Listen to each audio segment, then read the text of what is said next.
someone is experiencing current psychotic symptoms, those people are typically excluded because we don't want to trigger a psychotic onset with the medication. Someone with uncontrolled hypertension would not be a good fit. Again, uncontrolled. So if there's high blood pressure and it's not well managed, it can pose risks during the ketamine experience. However, someone with high blood pressure with medication management, that can be a safety experience that makes it possible for someone with this condition to participate.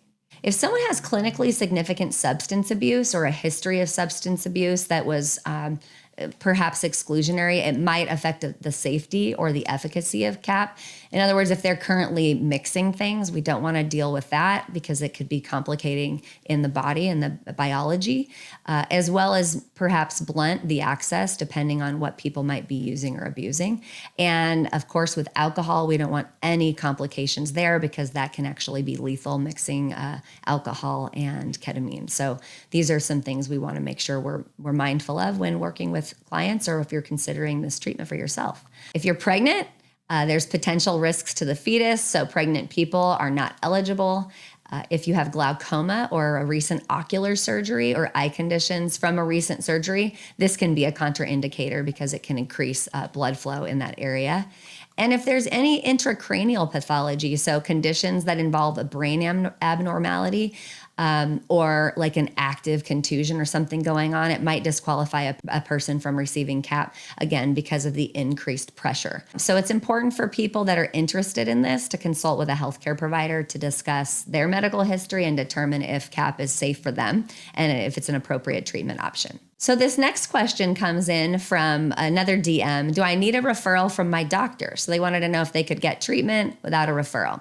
So this depends on the practice's policies. Some might require a referral, some might not. I know that here at my company, we actually have to send our patients to a prescriber for the medication itself, and an intake is involved for that. But then they actually self-administer through sublingual troches.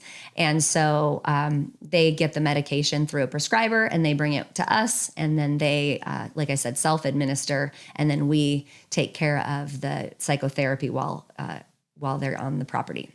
So every place does it different. This next question actually came in from an email to our admin, and the question is, how much does KAP cost? So this is a really hard question to answer because every place does it differently, and it can really vary widely depending on the administration route, the medical staff on site, and the modality that they're using. So are they anesthesiologists and medical doctors, which don't have the mental health background? They might be able to provide this treatment and have insurance cover it. It's still considered an off-label treatment for mental health issues, and so insurances sometimes do, sometimes don't cover that treatment. But oftentimes an HSA or a flex spending account would very much cover a ketamine-assisted psychotherapy experience. So these are all things you'll need to explore depending on the treatment place that you choose to attend and the method of administration.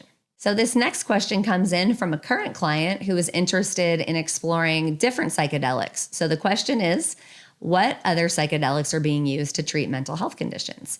So this is a great question. There is so much research being conducted right now, and we're very close in some states to being able to use different psychedelics for mental health conditions. And some states actually already have those approvals. So it depends on your state. But the first one I'm going to talk about is psilocybin. So this is found in the magic mushrooms. It's being studied for depression, PTSD, and end-of-life anxiety. So that they're finding a lot of benefit to that medicine in that way.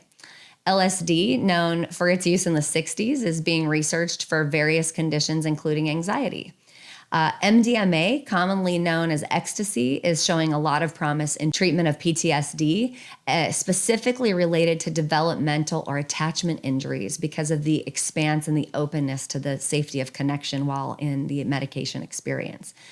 Mescaline is being studied, which is derived from peyote cactus, and it's being considered for substance abuse disorders and depression. And another drug that's being researched is DMT, which is found in ayahuasca, and it's being studied for depression and addiction. This topic has come a long way, and there's so much exciting research out there. And so hopefully within not too distant future, these will be approved for on-label use for practitioners to offer these so that people can heal from their experiences and don't necessarily need to be in ongoing medication management for their issues. So these substances are typically used in controlled clinical settings, often alongside psychotherapy to enhance treatment outcomes. However, it's important to note that most of these substances are not yet approved for widespread clinical use and are subject to ongoing research to determine their efficacy and the safety and the dosing. I hope that you found this topic interesting and that some of your questions about KAP or psychedelic-assisted psychotherapy were answered,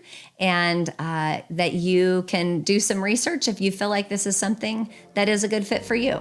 In the meantime, don't forget to lead with love. It'll never steer you wrong.